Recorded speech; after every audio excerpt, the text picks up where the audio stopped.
Roll Tide, everybody. Welcome to Cover Crimson. Clint Lamb, Mick Gillispie here. We're going to talk a little bit about that Super Bowl that had a Bama Nick Saban flair to it. One of, in my opinion, one of the best Super Bowls that I've seen. Yeah, the game wasn't that great, but boy, watching Jalen Hurts and Smitty and the rest of the guys take care of business was. We're going to get into that and more. Like, subscribe, thumbs up. We're brought to you by mybookie.ag. Let's get it going.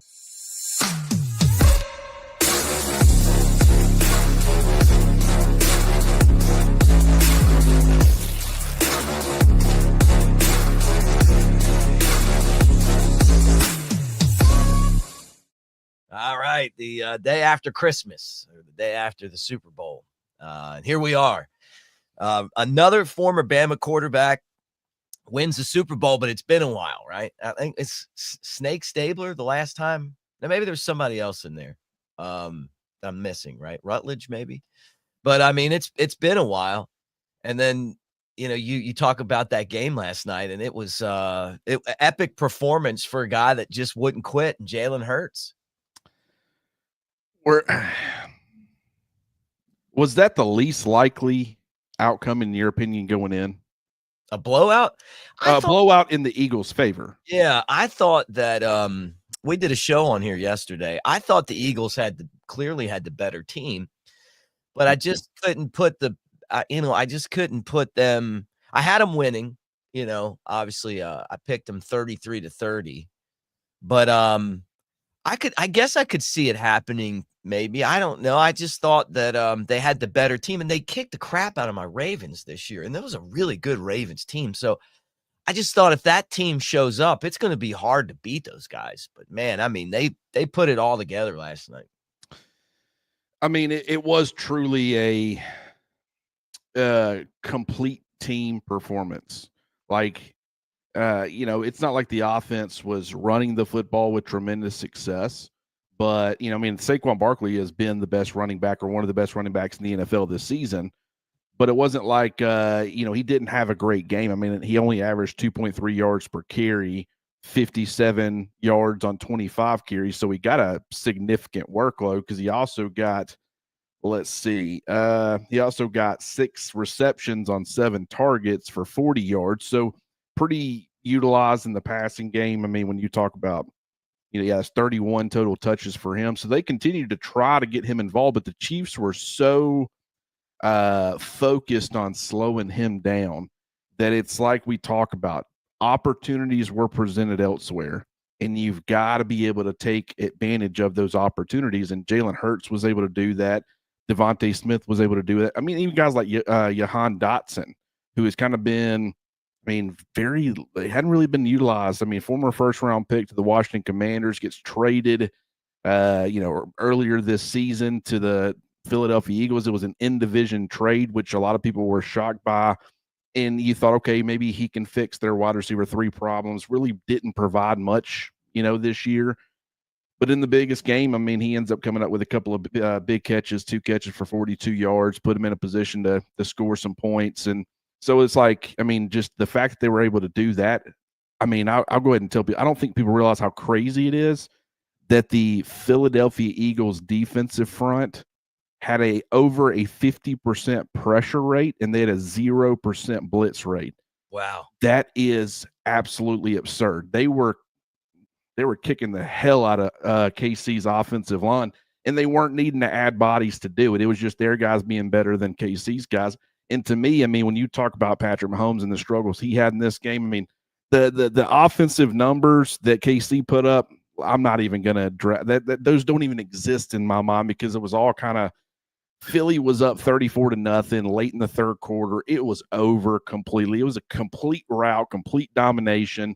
And, KC ended up getting some garbage time yards to Xavier Worthy and some other guys. I don't even count that. I mean, it was just very impressive performance from Philadelphia. Yeah. And I'll tell you what, the pass rush that they had was great. I was just impressed with Philly's offense too. Like Jalen Hurts just knew when to run and knew when to attack. that you had to respect Barkley. Them going out and signing Barkley made such a big difference to their offense too. But I thought we saw the best of Hurts in the game. I really do. I mean, it was like every time they needed a run, he would do that. When he threw the interception, I'm thinking, why just run the ball? Take the points, run the ball, because he's not going to pass you into a championship, right? He can run you into one and he can manage into one, but I just thought that after that play, he really buckled down and we saw the best that he could possibly be. But so much of it's Barkley too, because the minute you take your eyes off that guy, he's a home run hitter. Yeah, and it was his success all year that presented those opportunities in this game. And I want people to understand that. Like, everybody's going to say, okay, Barkley was awful from an efficiency standpoint, less than 2.5 yards per carry. But there's a reason that they still continue to feed him, and there's a reason that KC continued to give him the attention that it was, considering his lack of success in this particular game, is because they knew at any moment he could be the guy that kind of turns everything upside down. The interception from Jalen, it was a poor decision in the sense of I don't think he should have thrown that football. It's not okay, which I guess that would be the case either way. More so was the fact that he had pressure in his face, like the terrible throw, the fact that it was so underthrown and easily thrown to the defensive back. Like, that was because he had pressure in his face and was drifting backwards and kind of got hit as he was letting it go. That's where I think he shouldn't have tried to force that particular throw. That was a pretty good distance when you're getting hit like that. It's rarely going to work out for you. And so, it would have been a sack. I understand down there in the red zone, you don't want to be taking sacks. You're trying to get at the very least, settle for a field goal, make it a 2-score game, start building on that lead a little bit. So I get him not wanting to take a sack, but that would have been the smarter move in that moment. But just, it's so cool to watch, as someone that followed him throughout. I mean, high school to an extent with the recruiting side of things, but then especially at Alabama, Bama fans still loved him when he went to Oklahoma, wanted him to have success there. And then obviously what he's done since getting to the NFL, it's been amazing watching his career and kind of how it's developed. And it's the same thing for Smitty. I mean, just for being a 165, 170-pound receiver, the stuff that guy's able to do is just it's incredible. Mm-hmm. Yeah, it's a crazy movie for Jalen Hurts. I like Jalen Hurts. I'm like every other Bama fan. I pulled for him when he went to Oklahoma. I thought that he did everything right in Tuscaloosa, but Tua was just better at the time, because he couldn't throw the ball against certain defenses, and he had a glaring weakness. And I still think he has that weakness, but he's on a team that helps him, kind of mask that, right? Where you don't keep him in the pocket and make him throw. He's not going to beat you, but it's all the other things that he's able to do, and he's such a good game leader too, right? But none of us wanted to. I think all of us loved him, and we still consider him part of the Bama family. He just left for that last year, which is something that happens all the time now. But I still consider him a Bama guy. But then Smitty, you talk about Smitty. I mean, you knew he was going to make some catches. You put a tweet out. I saw, it was like, the guy just shows up in all the big games. I mean, even going back to his Alabama days, there was that Mississippi State game. You remember that? We were struggling. Nobody even thought about it. Like, he was just not, he was like the fourth guy, but he caught the touchdown to beat them. And then, when he caught the touchdown to win the national championship, everybody's like, hey man, this guy, who is this guy? And then from that point on, like, he's just had this storybook career. Well, first of all, very quickly going back to Jalen, one thing, a lot of people like to make the comparisons of like Bo Nix to Jalen Hurts. Auburn fans can't claim Bo Nix. Alabama fans can't claim Jalen Hurts. Very different for this reason and this reason alone. Auburn didn't have anybody else on the roster to keep Bo Nix from continuing to be the guy. There was no Tua Tagovailoa waiting in the wings who was pushing him and kind of forced him out. Go look at the roster the following year as far as the quarterback play that they had. It was terrible. So Alabama had a future top 5 pick who kind of forced Jalen Hurts to the bench. That is a massive difference, and no one blamed him for leaving, because it's like, hey, if you want to continue to play the quarterback position, which he clearly was in the right, I had made comments back then. Hey, it is possible they could end up changing positions if he embraces that. Tim Tebow probably should have done it earlier in his career. I think that probably would have benefited him if he wanted to continue to play on the NFL level. Tight end. Yeah, but so maybe Jalen will end up doing that, but he saw a vision, he stuck to his guns, and he's worked his tail off to fulfill that. But it's nowhere close as far as like Jalen Hurts wasn't good enough for Alabama. No, it just so happens that there was another quarterback on the roster who was also good enough for Alabama, and Tua Tagovailoa, a massive difference there. As far as Smitty is concerned, 2 state championships, 3 national championships, and 2 Super Bowls. He has played in 7 total championship games at those 3 levels. That is absurd. And what I say he's played in, excuse me, his teams have participated in. He missed 1 state championship because he had a broken collarbone. But in the other state championship, I got the numbers right here. I'll pull them up. In 1 state championship, he had 8 catches for 111 yards. He had a 93-yard kickoff return for a touchdown, and he had an interception on defense. So completely balled out in pretty much all 3 phases in that state championship. His first national championship appearance in 2018, I guess, the 2017 season, had a walk-off 41-yard touchdown catch to beat the Bulldogs and win Alabama national championship. When he played Clemson in the 2019 championship game, Alabama obviously got routed in that game, and it was a pretty rough performance for everybody, but he still had 6 catches for 65 yards. So I think he finished second on the team in both of those categories for that game. But then 12 catches for 215 yards against Ohio State in 2021 and 3 touchdowns and pretty much only a half.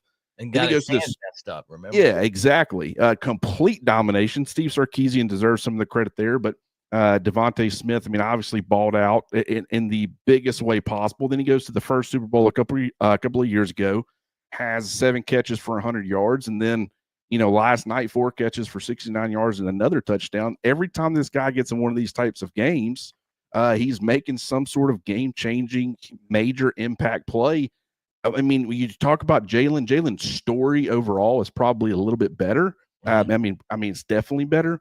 But for Smitty, who was kind of viewed as the number 4 amongst the wideouts for so long until those guys started leaving, and then for him to be the one that ended up winning the Heisman, being the only pure receiver to ever win it, and then what he's been able to do just every time he's on one of these stages, one of the most impressive football careers that I've ever seen. We talk about Dante Hightower in these big-time moments and how big he came up in a lot of those Super Bowls and stuff. DeVonta Smith, anytime he's in a championship game, he seems to be balling out. Yeah. Really. He's a special guy, man. And I'm just sitting here thinking about Taylor Swift getting booed. Hey guys, like and subscribe. Please give us a thumbs up as you hang out with us for this live show on Monday. Yeah, it was just like she's like over there, like, I think everybody's just I couldn't stop laughing. Man, they said that the Eagles fans there was about 90% Philly fans, it felt like. It was their year, man. Yeah, and so, she's team Chiefs, and so they show her on the screen, and I'm sure there was multiple reasons for people booing her. It wasn't just that, but politics. Politics, I'm sure, played a part. Some people that are just sick of people showing her, like, why do we got to make everything about her when it comes to these football games? It's people that just simply don't like her music. It's people that obviously Philadelphia fans who don't like her because they don't like Santa Claus, Philly. Yeah, they'll fist fight anybody out in the parking lot. The Eagles fans don't like anybody that ain't Eagles. But it was a fun environment. It seemed fun. Yeah. And New Orleans just seems like the perfect city to host a Super Bowl. Yeah, president was there. It's the first time a sitting president's been at a Super Bowl. Kind of crazy to think about that. It was. Yeah, I heard that. 59 of them, and you figured somebody would have slid into one of those, by now. And who knows? Maybe somebody did, and they just never told nobody. They're for security purposes. This is the first known.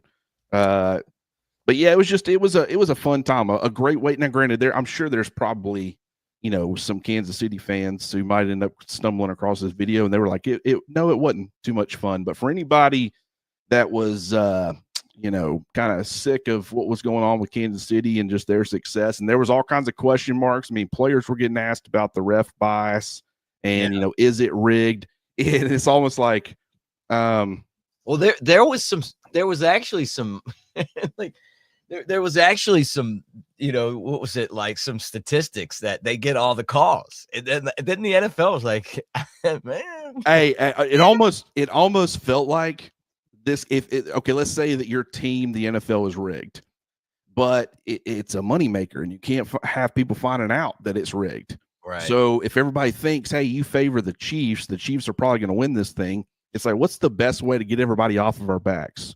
Let's make it to where the Eagles just completely drum the Chiefs and nobody can accuse us of anything. And maybe we can shut this up as we continue to pull strings, behind the scenes. I'm just saying, if you were going to do it, that would probably be the way you would do it. The entire time I was sitting there, I was like, man, this sure is awfully convenient for anybody who's been defending the bias. Now, granted, there were some calls that I thought were pretty questionable, but it ended up not having really much of an impact. It was early in the game. And it's just, it was pretty clear early on, Patrick Mahomes was not really, I say he was not as bad. He wasn't, but really his offensive line just completely dominated. Josh Sweat was incredible.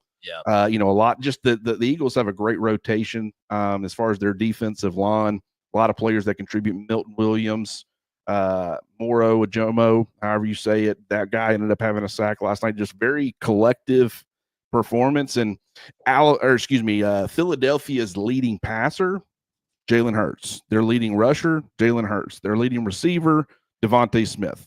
So it was a good night for Alabama because the three biggest statistical categories on offense were led by former Alabama players. AK, I agree with you, man. That AJ Brown offensive pass interference call. I was like, come on, man. That's like every pass play. Like that to me is just like, contact or whatever, and then all of a sudden it was like, are you kidding me? But yeah, and I accidentally hit this, but I'll throw it up there. Yeah, the guy at the pick six on his birthday, I thought that was cool. Philly made some great plays in the secondary. Well, Cooper DeJean, which my wife, she calls him Dijon because she just knows that it annoys me. And she said it so much. Now Alabama's got Dijon Lee coming in that I start getting it confused and I'll start like overthinking it and making sure I'm saying it right, but then I end up saying it wrong. It's DeJean. He rookie first career interception, and it's a pick six in the Super Bowl. What I will say too is Reed Blankenship. He is from Athens, Alabama, so my hometown. He went to West Limestone. I went to Athens, but he's from there. And it was unfortunate because Quez Watkins played multiple years for the Eagles. He was drafted in the 6th round, actually ended up kind of being their wide receiver 3 there for a while out of Southern Miss, but he went to my high school, Athens High School. So last couple of years, they've had 2 kids from Athens on that team. And obviously Reed Blankenship, he's a phenomenal safety. He was able to win a Super Bowl last night, and so thrilled for him. But not only do you have all these Bama connections, but for me specifically, just being from Athens, I had those 2 the last couple of years, and then obviously Reed this year. That added a whole, other element and a huge reason why I've been pulling for the Eagles. Yeah. I'll tell you, man.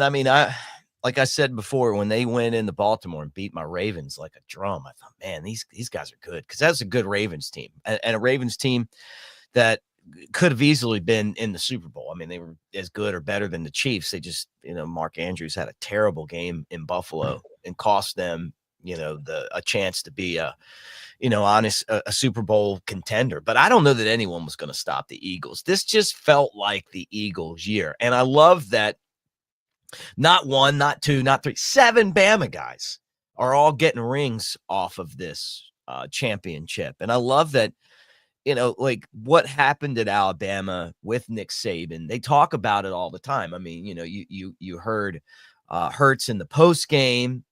You heard Landon talking about it going into the end of the week about all of the the stuff that he learned from Nick Saban, not just on the field but off the field. And all the players that we have on this channel talk about that.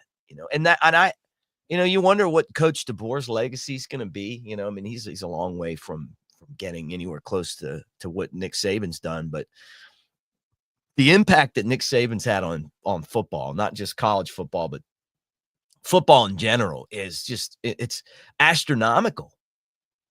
There's no doubt about it. And this will continue for the foreseeable future. Like everything Nick Saban built and kind of his legacy it's continuing to play out on the NFL level. Because I mean, I pointed out in one of the other Eagles games, you had Landon Dickerson at left guard, maybe center, because Juergens was hurt, but I think he was at left guard. No, actually, I think Tyler Steen was at left guard, and he had moved over to center. So it was Tyler Steen and Landon Dickerson, two former Alabama players. They were double teaming Jonathan Allen for the Washington Commanders, a former Alabama player. As former Alabama quarterback, Jalen Hurts threw a touchdown or a long pass. It was a really good catch on the sidelines to former Alabama receiver DeVonta Smith. And it's like, I throw up those tweets anytime I notice something like that because it's just always wild to me. But that's pretty commonplace. Like you'll hop on an NFL game pretty much every Sunday, and you'll see something like that playing out. And that just speaks volumes to what Nick Saban's legacy is, which is not just winning tons of national championships and helping tons of kids or teenagers become young adults or young men. It was also, I mean, that's continued to kind of play out as on their as far as their success on the NFL level. And I don't think it's a coincidence that one of the things that Philadelphia has put an emphasis on is championship players, guys who know how to do it, whether it be at Georgia under Kirby Smart, who is obviously a disciple of Nick Saban, but then with Nick Saban in Alabama, like offense, defense, tons of Georgia defenders, a couple of Alabama defenders as well, tons of Alabama offensive players. And it's like when you get just a one or two of those guys, it's you have a hard time with that mentality infecting the rest of the locker room because it's just a couple of those guys who are kind of used to holding that standard for everybody. When you make that a theme of your entire organization, former Alabama coaches who coached under Nick Saban, a ton of former players, also with Kirby Smart and Nick Saban, it's like that becomes your identity in a lot of ways, and that mentality it's so like-minded from everybody else that a lot of your star players are sharing it. It's trickling down to everybody else, and it's like they end up winning a Super Bowl and they've been to a couple the last few years. I mean, I don't think that's a coincidence. All right, breaking news here, Clint. AP just released its basketball rankings, and Auburn, even though they lost, stays at number 1. Bama's up to number 2, so they go ahead of Duke. And that sets up a matchup Saturday, although the Tide play Texas on Tuesday in Austin. So, and I'm not sure who Auburn plays. Vanderbilt. Vanderbilt. Okay, so what do you think? I mean, a lot of us felt like Bama was going to go up to number 1, but Auburn had only lost to Duke this year. And I watched the game. Florida made all the shots. I mean, they were on fire at Auburn's Neville Arena. But I almost feel like this is probably better for Bama to be number 2. I don't know why. I guess just the mentality of hey man, we got disrespected maybe. I mean, it's so funny and it's fun, view it however you want to, but just the differences in coaches. Like Nate Oates was asked about this, and he's like, I don't really care, to be honest with you. Where we're ranked, it doesn't really matter to me. Bruce Pearl has been an advocate for Auburn getting number 1 and staying at number 1. And even after the loss that they had, people were tweeting and saying, here's how I think the AP poll should look. And they had Auburn number 1, and Bruce Pearl was retweeting those things. And it's like, you just lost, man. You probably need to be focusing on that more, not where you're ranked. But, and Bruce Pearl is a phenomenal coach. I'm not trying to take away anything, but I just, that the Nate Oates approach is more of the Nick Saban approach. And that's kind of the standard that Bama fans are used to the most. So I love the fact that Nate's not really worried about that. He's like, hey, we'll worry about where we finish, not where we're ranked right now. I'm sure he would think it was cool to be number 1. It is an awesome feat, especially when you can jump your arch rival to get there. But I mean, they'll be number 1 if they beat Auburn. So got to handle your business against Texas first. But if they beat Auburn, they'll be number 1. So I guess it really doesn't matter. Yeah, right. And I think that at the end of the day, what really matters is being number 1 when the season ends. Like I used to follow Maryland basketball as a kid, when I lived in Baltimore, and they had a really good program, Lefty Driesell and then Gary Williams, and they've been number 1 time. And that was when they won the tournament in 22, right? So, I mean, that's what you want. Like, hey, if you're going to be number 1, be number 1 when it matters at the end of the season. Right now, all that stuff. And I think that's a Saban lesson that we learned too. It's like, who cares where you're ranked? He never cared. No, and we shouldn't. Because it was a focus on the process. Like who cares what the scoreboard says? Who cares what the rankings say? Recruiting rankings or preseason rankings or in-season rankings. Like none of that stuff ever mattered to him. All that mattered was the baby steps, focusing on yourself, focusing on winning your box consistently. And if you stack all that stuff enough, the number one rankings will come, the number one finishes, the national championships, all the things that go into building a dynasty like he built. He was a master at not letting any of that stuff really affect him. And you see success. I think that he probably had, I'm not saying that he deserves any sort of major credit for Nate Oates' success, but I'm sure Nate Oates, they had a lot of conversations when he first got to Tuscaloosa. I'm sure some of that knowledge was shared. It feels like Nate Oates has embraced that. He was one of those guys who's always looking to learn and be better. So, I think that was helpful for him. I mean, you got the Philadelphia Eagles who were just built through championship players winning on the NFL level. Like, there's something about this mentality. Maybe Nick Saban was onto something. From what we've been hearing, it sounds like that the current players in the football team are also kind of trying to get more back to that mentality as well.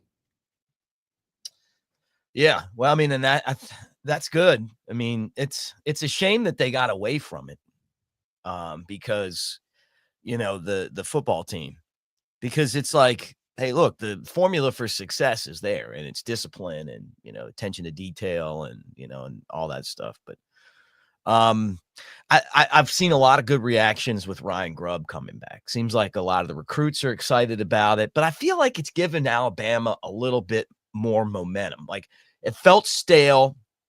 The season did not end the way that any of us wanted it to. Should have been in the college football playoff. Shouldn't have even given the committee a chance to screw us over. Should have won against Oklahoma. And then that Michigan game was awful. But the adding Ryan Grubb, I feel like, really has gotten a lot of people talking about Alabama in a positive light. Well, I mean, I think that helps as far as like rankings and stuff. I mean, as far as the way that they're being perceived or viewed, I mean, a lot of people are now projecting them to make it back to the college football playoff and maybe even win a game or two. I mean, I think that the ceiling is higher than that, but I also understand the reluctancy from people based off of the way that year one went. But I've said this, I'll continue to say this. I think the ship was going to get righted regardless of what happened with Ryan Grubb. I think he certainly elevates that. He helps that.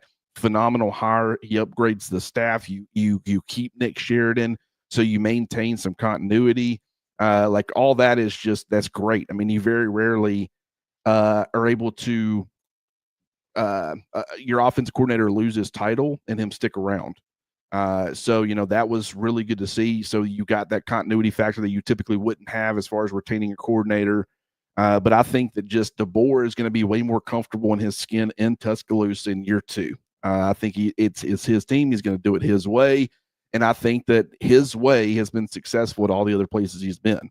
And it was a little bit of a culture difference. It was a little bit of a, it's hard because everywhere he's been before, it was this oozing confidence of my way is the right way. But when you get to Tuscaloosa and you're following Nick Saban, it's like, well, I mean, Nick Saban's way seemed to be the right way for a very long time. So you start kind of not questioning it, but it's right. Like when you've got players who played for Saban and they're, I'm not saying they were challenging him a ton, but it's like you're trying to implement and respect the old, ways and all that while also doing what you're doing. I think now it's his way. He's confident in what he's doing. I think that's going to make all the difference in the world. Yeah. Well, I mean, then that's like when you add stuff like, hey, we're going to have a DJ and we're going to have an ice cream truck and we're going to do all this and that. I mean, as long as you keep winning, it doesn't matter. But when you don't, then all of a sudden you're looking around going, hey, what's going on here? I think Saban just did a better job of managing the games that were close with the talent that he had. When you look back at his last season, to think that team with Jalen Milroe got to the college football playoff and lost, lost in overtime, right? To Michigan. And probably should have won. probably would have beaten Washington had they made it. Yeah, would have beaten Washington had they made. I agree with that. And then you look at kind of the same thing this year where I feel like Milroe hit a wall, and they just didn't do a good enough job of conforming the problems that he had. It was like, hey, we want him to do this. We need him to do this. We need him to do this. And then when he couldn't do it, they didn't have like an answer for it. I thought Saban always did a great job of figuring out how not to allow the quarterback position to determine how the team's going to play. Even, you know what I mean by that? Yeah, yes, it was. Sometimes you got to have other guys step up and win in different ways. Sometimes it was, hey, you got to back off a little bit, let your run game do a little bit more of the work, let your defense do a little bit more of the work, and play more complementary football that way. And just Jalen had such a hard time with the game manager. Like, he wanted to win from the pocket and stuff. Like, it wasn't from a lack of trying, but he's like a playmaker. And so just expecting him to kind of be, a Greg McElroy, or to an extent, A.J. McCarron, or one of those styles of player where he's more of so just managing and taking what the defense gives him and doing all those things, winning the mind games and doing all that. It's just not how he won. So it's like, It just wasn't. That's where I say the fit wasn't there. So if Ty Simpson isn't this all-world quarterback for whatever reason, I think he'll be able to do a little bit more of that than Jalen was able to. And I think that's going to make everybody better, because I think with the other talent you got on the roster, the guy's a receiver. I think your offensive line can help you out more. I think being able to run the football a little bit more consistently will help. I think defensively, you got an opportunistic defense that can take some of the pressure off you and do to other teams what some teams did to Alabama, like Vanderbilt and Michigan and Oklahoma, where they establish early leads, put pressure on your offense. Like, I think the defense can help them do that to other teams. And it's like, you just got to have you might end up having to play in a way where it's just a guy who can take advantage. Just take what the defense gives you. Don't be anything spectacular or special. Will Howard did a pretty damn good job of that, of just taking advantage of his playmakers this year. But I think that's kind of worst case scenario in my opinion. And as long as whoever starts a quarterback can do that, I think they're going to be just fine. But I think there will also be a massive playmaking element from that position as well. So like I said, that's just worst case scenario. What did you think of the halftime show? I really didn't pay attention to the halftime show, to be honest with you. I was at a party and it wasn't very loud on. No, it was low. I was surprised, with just everybody that was there. Some people were. It was actually pretty cool. I mean, a lot of my brother's coworkers, big Eagles fans. They're from up north, Penn State fans too. But and I've been following. Me and my wife been following the Eagles a little bit closer. So kind of getting around people who were big fans, really into it. It was a fun party. I was just expecting a lot of like the wives and stuff to want them to turn up the halftime show, and just that wasn't the case. They were all talking and gossiping, and I mean, I have no problem with that, just because the halftime show to me is just never really matter. It's all about the football to me. I don't care about if I come across a good commercial, great. But I think also I don't trust YouTube TV commercials as much. Like, just the way back when it was cable, it was like, I don't know. I feel like commercials on YouTube TV a lot of times just goes to "we'll be back." I don't know. So I've gotten to where I don't even pay attention to the commercials anymore. So that I'm not the one to say one way or another. I know it was unsurprisingly, it was a controversial halftime show in the sense of you had some people saying, "Oh, that was absolutely incredible. The message was incredible." And you had others saying, "That's the worst thing I've ever seen." And I just, when you don't watch, can't really give an opinion on it. Yeah. I had a similar, I was at a big Super Bowl party, and they had it was at the beach, and they had a big screen outside. And that one was like, for some reason, ahead of all the other TVs and had the sound. And then inside, they had 3 TVs. None of them were synced. So it was like, you couldn't it was like one, boom, boom, boom, boom. And I watched it. I saw Samuel Jackson, and all that stuff. But I don't know I didn't see it either. I was just curious. And maybe I'll go back and watch. It looked like there was, I thought maybe Drake would pop out, like they would squash their beef. Now, I don't know much about it, but I know each other, and they didn't squash their beef. So I thought, man, if the internet would explode. But I think that that Drake Kendrick Lamar beef continues even. I mean, it's keeping both their names in the news, right? Now, I remember at one point I did do a double take when I saw Serena Williams. I have no idea what she was doing there. Didn't really look much into it, but I was turned and watched, and I was like, was that Serena Williams? And then it cut back to her, and I'm like, yeah, that's Serena Williams. That's weird. But yeah, that's the perfect right there. Those two. Right. And that's totally fine. I've heard people on both sides in the arguments. I mean, they both have solid arguments. I don't know if they bring Creed back to lip sync, terribly lip sync. I might, just for the nostalgia, I might check that out. Otherwise, it's just, I don't know. I just don't have much of an interest in that side of things. I was too into the game, and it was a fun game. I'm like, in my head, I'm keep thinking, okay, at what point is the Chiefs going to figure this out and start turning it on? And is what the Eagles is what they've done enough? That's what I kept thinking to myself, and I was very wrong about that. They kept the foot on the gas until there was no doubt, and then some garbage time quarter stuff. The final quarter, they made it somewhat respectable. But anybody that actually watched that game knows that the final stats will never reflect how much of an ass whooping that was. Oh, it was a country ass whooping. I kept telling everybody in there, this is an old country ass whooping. I mean, this was it was unbelievable. I mean, I don't know. Like, it would have been cool to see a team win 3 straight and all that stuff, but it was the Eagles' year, man. And then all the Bama guys on their team. Maybe the Chiefs need to go look at some Bama guys and get them on that team for next time. And look, I was actually, it was the 4th former Bama quarterback to win a Super Bowl. So Bart Starr won 2, Joe Namath, Ken Stabler, and now Jalen Hurts. A big difference between Super Bowl 11 now. Big gap. Everybody knows I'm a Jalen went to Bama. Jalen claims Bama. Bama claims Jalen. He's a former Bama quarterback. So I have no problem with you just saying that. A lot of people were real upset at me, even though I was just sharing a stat earlier in the day I had read, and I was kind of surprised that no Alabama player or player drafted by Alabama had ever scored a touchdown in the Super Bowl. Now, when you throw a touchdown, you don't technically score it. Right. You threw the touchdown, and then whoever, running back, tight end, offensive lineman, whoever, they score the touchdown. So that's kind of why because a lot of people were throwing out, quarterbacks and everything else that doesn't count. And then everybody was saying, well, Jalen Hurts literally had a rushing touchdown earlier. He counts as he was drafted out of Oklahoma. So I had said the first Alabama player to ever score a touchdown. I should have said drafted Alabama player, because that really rubbed some people the wrong way. Didn't mean for it to. Can't do nothing about it. But it was wild to me that Alabama never had a player score a touchdown in a Super Bowl. And so DeVonta Smith, out of all the things that he's done, he's a Super Bowl winner. He's won a couple of national championships. He won a Heisman, Biletnikoff Award, Maxwell, Walter Camp. He was a first-round top 10 pick.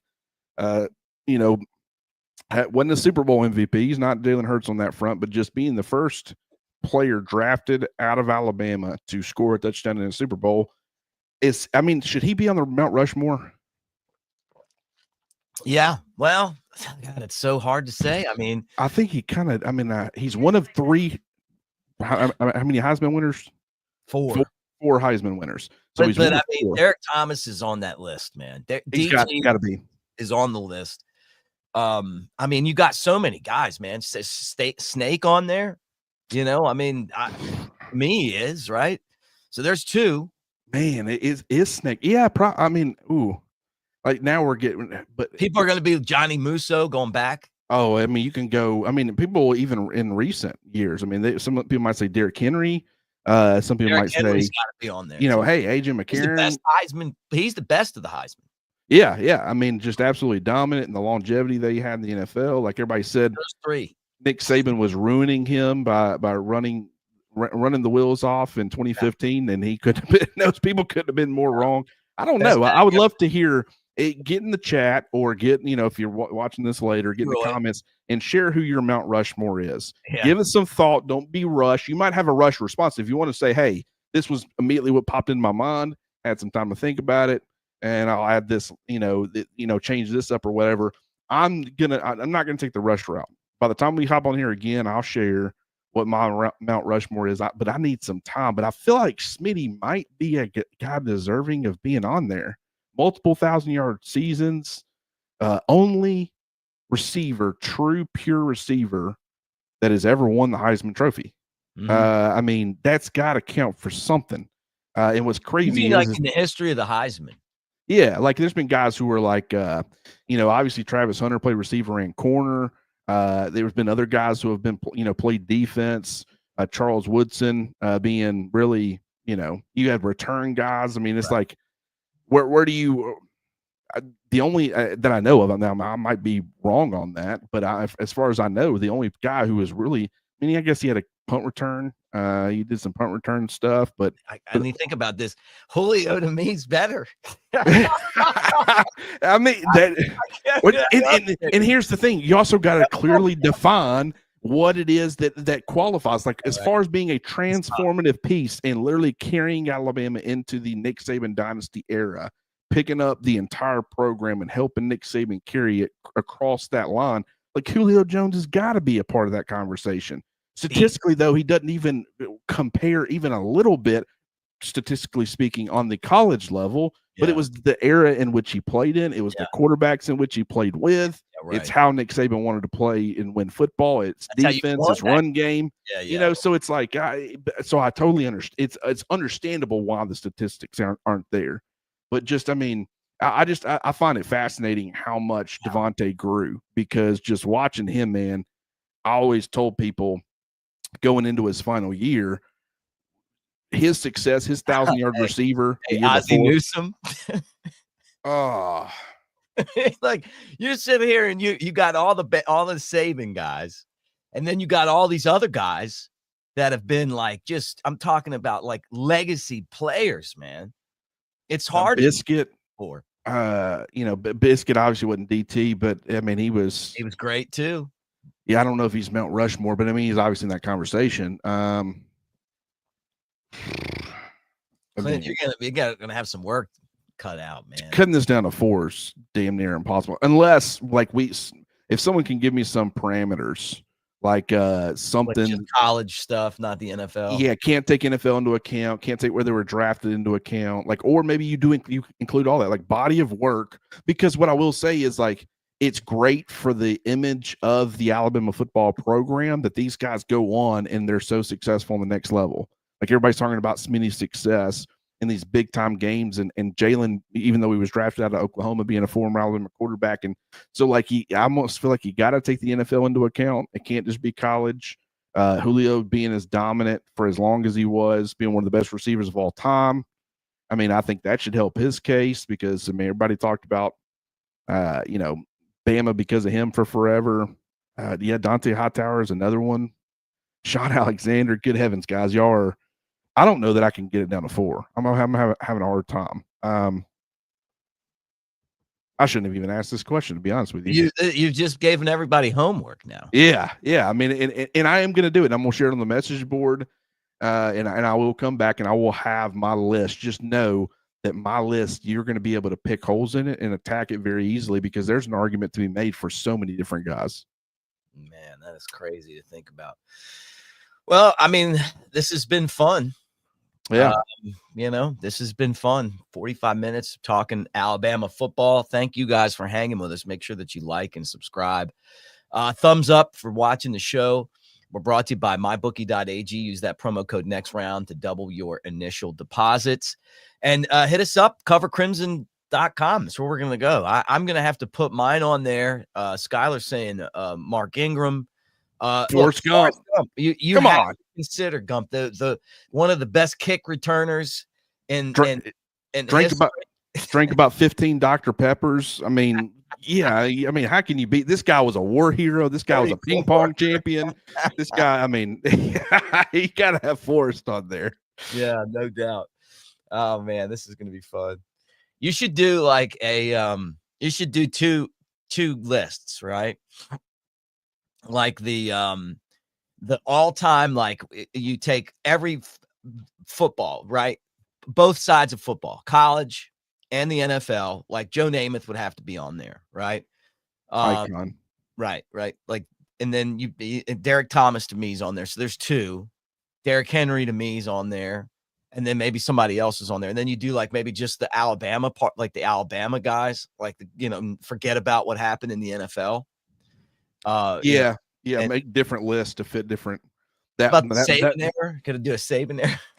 That might be a good way to cheat, because then I could say, well, I'm giving head nods like they're on one of my Mount Rushmores, but it's a way to fit more names on there. I think it's funny that you have to do it. I mean, man, it's going to be more like a Hall of Fame busk farmyard. If you really start trying to debate this, because there's too many options. Yeah, so many. Well, look, guys, thank you for hanging out with us today. We'll do it again tomorrow. We'll have Elephant in the Room. We'll get Jake Coker's reaction to the Super Bowl. Hopefully he got out of the woods in time to watch the game and see the dominance. And again, give us your Mount Rushmore. Do it, covercrimson.com, and we'll be keeping an eye on recruiting. Reaction from recruits who are getting a chance now to get to know Coach Grubb. Alabama out there trying to, start to get some guys to commit to this class, the 26 class. We'll be keeping an eye on that as well. So all that, and basketball. Bama's number 2. So they only went up one spot. I like it, though. I like it. Hey, it doesn't matter if you're number 1. It's how you play. So they got to take care of Texas. Then game day in Tuscaloosa on Saturday. And that, I know some of you guys are going to be there. It's going to be pretty cool to think that, we've had all the football game days, but 1 versus 2 in Tuscaloosa, and it's Auburn's the 1. That's crazy, man. It might. Is this the biggest basketball game that's ever happened in Coleman Coliseum? Yeah, it is. I think it is. That's really cool. Also, get on over to covercrimson.com and sign up for the message board, as Mick has already said. Like, I've started, what I'm doing is it's kind of like it's more of a position review and preview, kind of what's changed, what stayed the same.